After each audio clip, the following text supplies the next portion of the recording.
Hey everybody, it's Bust with the final preview day of the Fates Voyage Onward. Today, we will be talking about Volibear and his supporting kit out of Freljord. But before we dive into these new cards, the patch notes for the Fates Voyage Onward set have been released as well.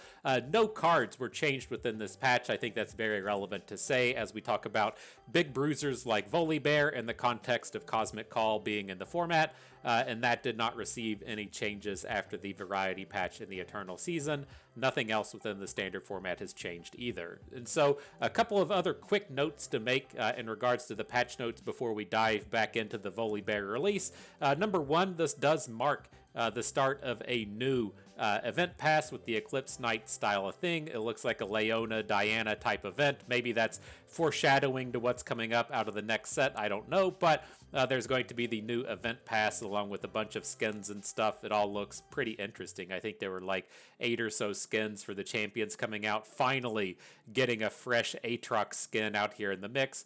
Pretty interesting stuff there. The next thing I like to complain about with this is it's something I like to call out every single time a set is released. It really grinds my gears more than anything. And so I can tell you with 100% certainty, I have been making Legends of Runeterra content since the beta. We've been doing this for about 3 years or so, however long the game's been out. That's how long we've been doing it. And the single largest day of community engagement that my YouTube channel or my personal site have ever reached was there was some gaming personality, don't know who it was, don't remember. They had 100,000 plus followers on Twitter. They made some kind of note about expeditions in Legends of Runeterra. Down in the comments, someone made a note, hey, here's this FTP Bust guy. He does a bunch of expedition content. It's pretty decent. In my opinion, you should go and check it out. And then as a result of that, I had a few thousand people come in and engage with my site and engage with my YouTube channel, have come nowhere near close that since or before, and that was it. That was the biggest hit I've had in terms of my Legends of Runeterra content creation. Just random day, random dude, comment within the random dude's thing. Now, as we look at these people that Riot are putting forth in terms of going to view the new cards at, you have Mobalytics, you have DAC.gg, I'm not familiar with, but I think it's an APAC site, and for the first time you see Mastering Runeterra make an appearance. I can tell you, without fail, this will be the single biggest day of hits that these people get from Riot. This is going to be the single biggest day of community engagement that these sites get, are the patch notes release on the Riot site, and then the community going forth from there. And so the reason that it really grinds my gears is to see Mobalytics up at the top. Mobalytics said maybe a year and a half ago, 2 years ago, they said, fuck it, we're not dealing with Runeterra anymore. We make money on League of Legends, we make money on Valorant, we make money on Teamfight Tactics, we don't make money on Legends of Runeterra, so we're not going to support it anymore. And I get it, that makes 100% sense to me. You're running a business, your business needs to make money, that makes a ton of sense. But if they're not going to support the community, then I don't think Riot should support them. I get that they probably have some kind of business contract, some kind of business partnership that they are forced to have that kind of engagement, but I hate this nonsense more than anything. I throw my support over to Runeterra.ar. Those are the people that I use frequently. The guy over there gives a shit. Vivo cares. He puts forth the deck tracker. He works with the site. He goes forth and now has a tracker out for Teamfight Tactics as well. Whether or not you like the site or what's going on there or the work that he's put forth, he clearly gives a fuck. And so I think it's nice to give people like that support that actually come out and give a fuck. I think it's easy to see what Mastering Runeterra does for the competitive community. By far, the most visible of the community sites in terms of the competitive scene. They most assuredly deserve a place up here on the site. I believe this is the first time Mastering Runeterra has been featured. I could be wrong with that, but if this isn't their first, it's only recently that they've been showing up here. And so, again, I'll stop harping on it here. It's just with me personally knowing how important that these shout outs from Riot are. I really love that Riot has come forth and started doing the content creator sections out here on the main game client, but seeing Mobalytics come up here every time just grinds my ass so much, knowing how important that these things are to the smaller creators or even the mid-sized places like Mastering Runeterra and Runeterra.ar. It's just such a slap in the face in those people to see Mobalytics show up here every time. And it's just so upsetting to me that if they're just going to say fuck you to the community and Riot keeps going, hey, keep doing your thing, you're doing a great job of absolutely nothing, it just burns my ass so much.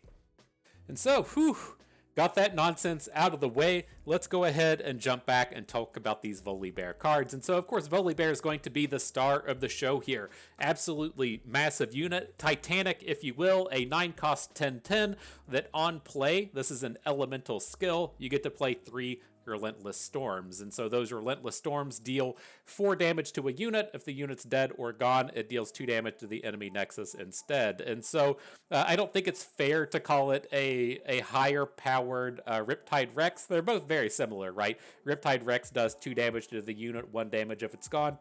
And this thing does 4 damage to the unit, 2 damage if it's gone. And so very powerful collection of abilities here. Then at the round end, if you've dealt 50 damage in total, then Volibear gets to flip into this absolutely bonkers level 2 to where he gets overwhelmed. He gives all of your other allies overwhelm, and then he still does this Relentless Storm thing, but also on attack. And so, very powerful kit, even coming back to his flip side to where he has access to this removal spell. But my concern, the first thing I always have to say with expensive cards like this are how reasonably early can we play this card, right? It's very straightforward in terms of the Volibear kit that you're supposed to be out here using these Sigils of the Storm to play him cheaper. You should not realistically expect to be playing Volibear for 9 mana unless he's like your second Volibear or something, for whatever reason your first one got dealt with. And so I mentioned in our previous video the real kind of fragility, if you will, to the Sigil of the Storm style of effects, in the sense that if you draw all of your Sigil of the Storm generators, but you don't draw any expensive cards, then they just don't do anything.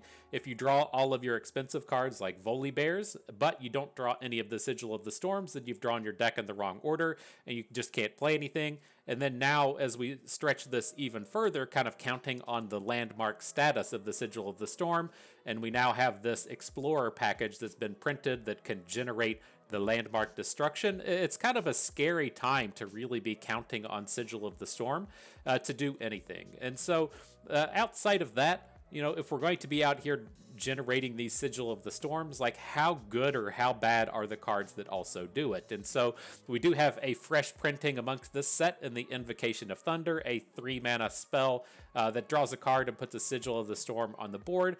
Not a terribly bad deal, right? Cycling a card for 2 mana is fairly standard.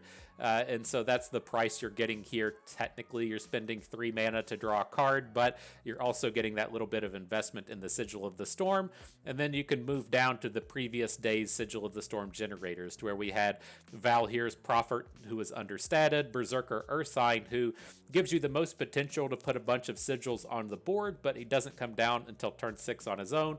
And then Rond the Magma Serpent, which is just a very expensive unit that doesn't have Overwhelm. And so at the end of the day, like, I don't think that these Sigil of the Storm cards are enough to really warrant wanting to play Volibear. It's just going to be too tough to actually pull this stuff off during a reasonable segment of the game. And so what we kind of see over the course of history of Runeterra is as decks consistently win on turn 7, Riot nerfs it, you're allowed to kind of win the game on turn 8, turn 9. And then, you know, anything can happen after turn 10 or so. And so my problem with Volibear is, if we think of things in that context, right? If we're going to play Volibear on turn 9, he needs to just immediately win the game. And that's not exactly what he's going to be doing, right? So if you look at turn 10, you can play Karma. Karma immediately wins the game. You go into turn 10, you play Aurelian Soul. She probably wins you the game. It's pretty close. You've seen a lot of really high-powered spells like Feel the Rush that fit in that same space. And it's just like Volibear doesn't really feel like you're getting a good enough deal if you're spending the full 9 mana on Volibear. And so, in my opinion, this is one of the cards that I was like really like hyped about. This is the one that I was really most excited about. I love playing Freljord cards and Demacia cards. They're our most commonly played factions across the channel, and I unfortunately think that Volibear is just not gonna cut it. I think that he's just going to be a little bit too slow, given the way that the formats are going to play out, especially coming in this space to where Cosmic Call exists. And so if like your game plan is going to be come out here and play all these terrible units like Valir's Prophet and Rond the Magma Serpent, and your opponent's plan is to play a bunch of bad units like the 1/4 Stellacorn that heals and things like Mountain Scryer. Still at the end of the day, while you all are like staring each other down, just playing terrible cards back and forth, the Cosmic Call is going to win that matchup every single time. And so I think the Volibear is about to land into like a really rough meta. And the other kind of problem with them is he's kind of manageable, right? So I do like the big upside that I think that you actually get out of Volibear is this play ability, this relentless storms that happen as soon as you play it. Like that was going to be the big concern with this unit, right? Is you're going to play your big 9 mana play and your opponent goes, cool, I've got a Concussive Palm. And then they go, cool, I've got a Bounce Spell. Or they go, cool, I've got a Vengeance. And so you've made this massive investment in a 9 mana card, a 9 real mana card that your opponent can just like steal Tempest over and over again. It's extremely important that he does have this playability to where the Relentless Storms hit as soon as he hits the board. But at the end of the day, I think this card's going to be kind of fringe playable. It's like you're just walking into this format to where, you know, Cosmic Call is going to be rampant, Warden of the Tribes is going to be rampant, and just the stats and the gains you get out of Volibear don't really line up with the power level of the cards we just got out of the variety patch and such. And so it's just as such as you see it, it's like, okay, turn 8, opponent plays Warden of the Tribes. The units all get +4/+4. Turn 9, you play Volibear. Volibear does his Relentless Storm. It kills fuck all because your opponent's units all just got boosted too big by Warden of the Tribes. It's like, what a nightmare of a time for Volibear to be landing in this format. And so we're still going to try to play it. I have some ideas and thoughts with him. I think you probably just want to be playing a normal ramp package with Volibear as opposed to playing all of these Sigil of the Storm style cards, but maybe there's something out here, right? You can maybe use Talia with the Sigil of the Storms to ramp your Volibear out faster. We're definitely going to need some time to brew with the bear and see what we can put forth in those kind of senses. But my initial gut reaction is that Volibear and his kit are going to get tuned in the balance patch, and he's not going to be relevant until the next set. And then when the next set comes out, Riot's going to go, Volibear didn't get enough play, we're going to edit like 8 cards, and then he's going to be a fucking monster. That's my foreshadowing for Volibear, is the Relentless Storm is going to hit around the middle of October. Come Halloween, everybody's going to be tired of Volibear, but we're going to have to wait on that balance patch to kind of come in and tune the kit to make some of these cards not suck so much. And so, to speak to the rest of these, we did just go like really negative onto the Volibear. I think it's time to go really positive on the card that I think is the actual big one out of the Volibear kit in the Clash of Giants. And so, 16 mana spell, very expensive, summons 2 random Titanic followers. So you won't be getting Tryndamirs out of this, but you can still get, like 30 or so power coming out of the Clash of Giants. But the big thing with this is it costs 1 less for every elemental spell or skill you've played this game. And so as it stands, I've wanted to go back and really revisit the elemental spells, and I think there's a lot of interesting choices and interesting things to take a look at here, as we may now want to focus a lot more on building around this elemental style of concept. And so the first things that I really kind of call out that could be interesting with this just really expensive spell, you're going to see Kennan's kit. Both Lightning Rush and Mark of the Storm are both cards that now contain elemental things. That's quite interesting. You also have the full Nami kit between Ebb, Flow, and Ebb and Flow that are, give you a singular card that gives you 3 cards back to back that all count as elemental spells. A lot of interesting things there, but the big real nuggets that I think that you get out of this are in 2 places. Number 1, you have access to that Talia kit. Again, we made a brief mention of Talia. Her Threaded Volley, that's her flip ability, counts as an elemental skill. So if Talia attacks, she's going to trigger that thing 3 times because that's just how she works. And so you do have this really nice collection of strong spells coming out of Shurima with the Quicksand, Unraveled Earth, and then Talia's Threaded Volley that give you a pretty interesting high-powered collection of stuff that you can do in terms of elementals, but the big one, the one that I think has the opportunity to make the most impact, are going to be the entire Ash kit. And so the Flash Freeze cards everywhere. You can see in the second row, I know it's hard to see without a really good pointer, but Flash Freeze, the spell, Crystal Arrow, Brittle Steel, Harsh Wind, Shatter, the thing that makes the dogs, like every spell in the game that does frostbites counts as an elemental spell, and then you have some of the other big hitters along the way coming out of the Freljord package. And so Buried in Ice down here at the bottom, Winter's Touch up here in the second row, just a really, really high-powered collection of cards that a lot of decks are really interested in playing, that tack on that elemental theme, just playing their stuff naturally. And so, as we come back and look at a card like Clash of Giants, if you're thinking of it in terms of the Ash kit, it's not very challenging to get this spell down to 12, right? You play a Brittle Steel, good job. You play a Flash Freeze, good job. You play a Dog Flash Freeze, good job. Now you've got this down to 13. You just need to find one more elemental thing to do, and now you're at the Feel the Rush price, right? And once you get down to that space of like 12, we know how strong Feel the Rush is. Feel the Rush is exceptionally, exceptionally powerful, but it does give you 40 stats worth of units. Clash of Giants not necessarily going to give you as much of that high roll space, but some of the things that Clash of Giants does that Feel the Rush does not is it can continue to reduce in cost. And so it's not obscene to think that you can't cast a Clash of Giants for like 8 or 9 or 10 mana. And then the other big thing with that is all of your future Clash of Giants are going to be cheaper as well. And so if you have a 9 mana Clash of Giants, you're still going to have some mana banked up after that. You're not immediately spent at that point, and then you can just play a second one maybe a couple of turns later for 8 mana or so, and just really pop off with these things. And so I think that's all well and good. Maybe this is the way that you have that elemental doubler guy, right? What was your name? Escalia, the figurehead of the deep, doubling up the Titanic spells.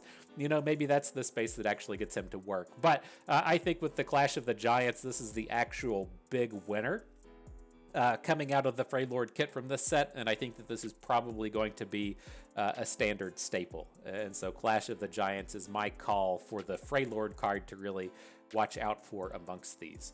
So we do have a couple of other cards to make mention of. Sky Splitter, very important Freljord combat trick. The problem Freljord has had in terms of combat tricks for the entirety of the game, outside of a few corner case examples, is that they don't give bonus attack, right? Across, at least on our channel, I've been a big proponent of playing Inner Beast as opposed to things like Troll Chant, since it does give you that bonus attack power. Then it also generates the spell, but that's a story for another day. And then your only other choice at that point would have been Fury of the North. And so your opponent pretty much knew going against your Freljord deck, you didn't have a lot of options in terms of actual winning combats. You just had a lot of ways to not lose them. And so to have just a really high-powered 2-cost 4-stat combat trick come into Freljord that also boosts the attack power this time, incredibly powerful stuff. And so this is going to be another standard staple, especially as we just saw the formidable decks dominate in the space of Eternal, having the format to where Balin can run Hog Wild, but also now have a good combat trick that gives +3 bonus health. This one's going to see an exceptional amount of play. This is most certainly going to be a Freljord staple. Very easy evaluate there. As far as these other ones go, Volibear Stormbringer, it just strikes me as being too expensive. This is a card that I could see seeing like a little bit of fringe play, but history has shown that these like massive AoEs just don't really cut the muster. And so things like Cryoclasm have literally never been played. Things like Trundlequake don't see enough play. And so if you're going to be investing this big 8 mana spell, you need a little bit more upside than protecting your units you can't cast at that point anyways, right? So you can play your Volibear's Stormbringer on turn 5 before you have any Titanic units on the board, or you can play it on like turn 11 when it just doesn't matter at that point. And so I unfortunately don't think this one's going to see too much play. And then the last card to make note of here before we really get to dive into the format and get some actual games under our belt is the Flamecaller Caprine. And this one is a little bit interesting to me, right? We did just make note of a lot of the elemental spells and skills, and having this unit that just gets progressively bigger is strong on its own. And so I just kind of envisioning, say you have like a Kennen on the board, and you have like +3/+3 just due to Kennen, right? You play a Kennen, you recall him, and then you play him again or something. Like, that's a fair deal just on this unit on its own. But once you tie this into actually being forges, it may have a little bit more of space in here. Like, especially once we ignore like things like Kennen, to where we're really just trying to turbo off and just like go ham with the spells like that. But what if, in the sense, we just want to, say, play a normal forge based deck, right? If we want to use the standard forge kit, we're going to use the Weaponsmith's Apprentice. We're going to use that 2/3 for 2 mana. Now we're going to be using the Flamecaller Caprine along with, say, the Anaka Freljord Darken equipment, and then one more equipment. Like, that's a fairly strong package. If you can start tying some elemental spells and skills in here with it. But we already mentioned a lot of these Freljord cards you're fine to just be playing, right? Brittle Steel, absolutely fine elemental spell to be playing. But one of the things that kind of drew my attention is that Bellows Breath in here in the middle is also a elemental spell. And so you get an interesting additional forge card that also counts as an elemental spell. And so I'm starting to wonder if we can't put ourselves in this space to where, you know, we're playing Aatrox Freljord and getting access to all of the Darken equipment, and then having the good forges that way, or if there isn't a way to kind of come in and take advantage of the forge package. I think it's very interesting to see this kind of step forward in Freljord, to where you get these extra forge cards, and you don't necessarily have to play the improvise package, right? And so there's a good chance you probably just want to play Weapon Masters, or you want to play Innovative Blacksmith, and you probably want to play Combat Cook. But if you're playing Combat Cook, that's a lot of 4-drops if you're also playing the Caprine. And so I think it's kind of interesting to where Freljord starts to get this opportunity to not necessarily just play a whole bunch of improvised cards. Now that you have a pretty reasonable forged kit, you can maybe get something going there. So, interestingly powerful. I'm curious to see how this plays out. The things that I like to also call out with elements like Forge are they just get better as time goes on, right?